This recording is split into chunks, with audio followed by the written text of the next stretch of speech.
కార్తీక పురాణము 7వ అధ్యాయము శివకేశవార్చన విధులు. వశిష్ఠ మహాముని ఇంకా ఇలా చెప్తున్నారు జనక మహారాజుకు. ఓ జనక మహారాజా, వినుము. కార్తీక మహత్యము ఇంకా చెప్పెదను. ప్రసన్న చిత్తుడివై వినుము. కార్తీక మాసమునందు ఎవరు కమలముల చేత పద్మపత్రాయ తాక్షణుడైనటువంటి శ్రీహరిని పూజింతురో వారి ఇంట పద్మవాసిని అయిన లక్ష్మీదేవి నిత్యము వాసము చేయును.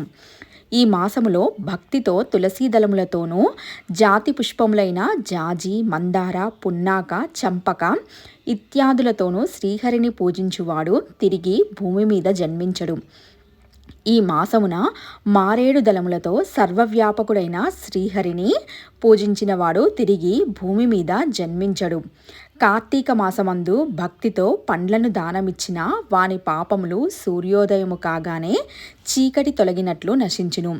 ఉసిరికాయలతో ఉన్న ఉసిరి చెట్టు క్రింద శ్రీహరిని పూజించి వానిని యముడు చూడడానికి కూడా శక్తి కలిగి ఉండడు. కార్తీక మాసమున తులసీ దళములతో సాలగ్రామమును పూజించువాడు ధన్యుడగును. దానిలో సందేహమే లేదు. కార్తీక మాసమునందు బ్రాహ్మణులతో కూడిన వనభోజనమాచరించువాని మహాపాతకములన్నీ నశించును. బ్రాహ్మణులతో కూడి ఉన్న ఉసిరి చెట్టు దగ్గర సాలగ్రామమును పూజించేవాడు వైకుంఠమునకు పోయి అక్కడ విష్ణు పదమొందును. కార్తీక మాసములో భక్తితో శ్రీహరి ఆలయమును మామిడి ఆకులతో తోరణము కట్టిన వానికి మోక్షము దొరుకును. శ్రీహరికి అరటి స్తంభములతో కానీ పువ్వులతో కానీ మంటపాన్ని నిర్మించి పూజించిన వానికి వైకుంఠమందు చిరకాల వాసము కలుగును.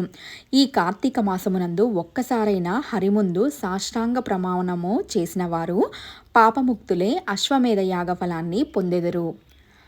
హరి ఎదుట జపము, హోమము, దేవతార్చనము చేయడం వలన పితృగణములతో సహా వైకుంఠానికి పోదురు. ఈ మాసము స్నానము చేసి తడిబట్టతో నున్నవానికి వస్త్రదానము చేయువాడు 10,000 అశ్వమేధ యాగములు చేసిన ఫలాన్ని పొందెడురు. కార్తీక మాసమునందు విష్ణువు యొక్క ఆలయ శిఖరమునందు ధ్వజారోహణము చేయువాని పాపములు గాలికి కొట్టుకొని పోయిన ధూళి వలె నశించును. ఈ మాసములో నల్లవి కాని తెల్లవి కాని అవిస పువ్వులతో శ్రీహరిని పూజించిన 10,000 యజ్ఞములు చేసిన ఫలము కలుగును. ఈ మాసములో బృందావనమున ఆవు పేడతో రంగవల్లుల్లో శంకు పద్మాదులను తీర్చిదిద్దిన మగువ శ్రీహరికి ప్రియురాలగును. తులసి కోటమందు శంకుచక్ర పద్మముగ్గులను ఇంకను శ్రీహరి పాదాలను కూడా వెయ్యాలి. కార్తీక మాసమున విష్ణు భగవానుని ఎదుట నందాదీపము అర్పించిన ప్రమాణము ఇంతని చెప్పుటకు బ్రహ్మకు కూడా శక్యము కాదు. నందాదీపము అనగా ప్రతిపతిది, షష్ఠీ తిథి, ఏకాదశి తిథులయందు సమర్పించు దీపము. ఈ నందాదీపము నశించినచో వ్రతభష్టుడగును. కాబట్టి నువ్వులతో, ధాన్యముతో, అవిస పువ్వులతో కలిపి నందాదీపమును శ్రీహరికి సమర్పించడం చేయవలెను. కార్తీక మాసమందు శివునికి జిల్లేడు పువ్వులతో అర్చన జరిపినవాడు చిరకాలము జీవించి చివరకు మోక్షమును పొందగలడు. కార్తీకమందు విష్ణువాలయమందు మంటపంలో భక్తితో అలంకరించేవారు హరిమందర స్థాయిని పొందెదరు. ఈ మాసములో మల్లె పువ్వులతో శ్రీహరిని పూజించు వాని పాపములు సూర్యోదయానంతరం చీకటి వలె నశించును. తులసి గంధముతో సాలగ్రామమును పూజించువాడు పాప విముక్తుడే విష్ణులోకాన్ని చేరగలడు. హరి సన్నిధిలో స్త్రీ గాని పురుషుడు గాని నాట్యము చేసిన పూర్వజన్మ సంచితమైన పాతకములు కూడా నశించును. ఈ మాసంలో భక్తితో అన్నదానమాచరించు వాని పాపములు గాలికి కొట్టబడిన మబ్బుల వలె తొలగును. కార్తీక మాసమందు తిలదానము, మహానదీ స్నానము, బ్రహ్మపత్ రభోజనము, అన్నదానము అనుగు 4 ధర్మములు చేయవలెను. ఈ మాసమందు దానము, స్నానము యథాశక్తిగా చేయలేని వాడు 100 జన్మలు కుక్కగా పుట్టి తర్వాత చండాలుడగును. స్త్రీ గాని పురుషుడు గాని కార్తీక వ్రతమాచరించని వాడు గాడిదగా ముందు జన్మించి తరువాత 100 మార్లు కుక్కగా జన్మించును. కార్తీక మాసములో కడిమి పువ్వులతో శ్రీహరిని పూజించిన సూర్యమండలమును దాటి స్వర్గలోకమునకు పోవును. మొగిలి పువ్వులతో పూజించిన వాడు 7 జన్మలు వేదాంగ పారంగతుడైన బ్రాహ్మణుడై జన్మించును.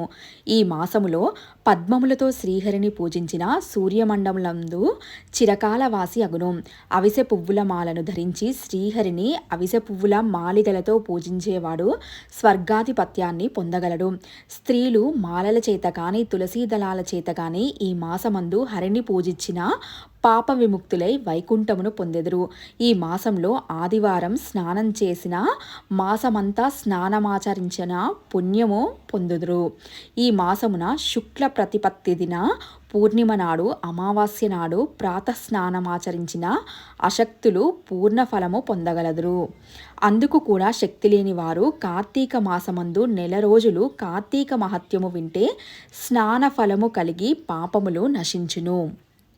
ఈ మాసములో ఇతరులు సమర్పించిన దీపమును చూసి ఆనందము పొందేవారి పాపములు ఏ సందేహము లేకుండా నశించును. ఈ మాసమందు ఇతరులకు హరిపూజకై త్రికరణ శుద్ధిగా సహాయము చేయువాడు స్వర్గమును పొందును. ఈ మాసములో భక్తితో గంధ పుష్ప ధూప దీపాదుల చేత హరిని పూజించిన వాడు వైకుంఠాన్ని పొందుతాడు.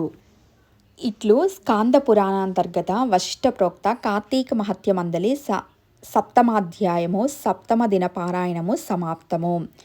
నమశివాభ్యం నవయవ్వనాభ్యం పరస్పరాశ్లిష్ట వపుర్ధరాభ్యం నగేంద్రకన్యా వృషకేతనాభ్యం నమో నమ శంకర పార్వతీభ్యాం. ఈ కార్తీక మాసం నందు ప్రతిరోజు ఒక ప్రత్యేకత ఉంటుంది. 7వ అధ్యాయము సమాప్తము. స్వస్తి.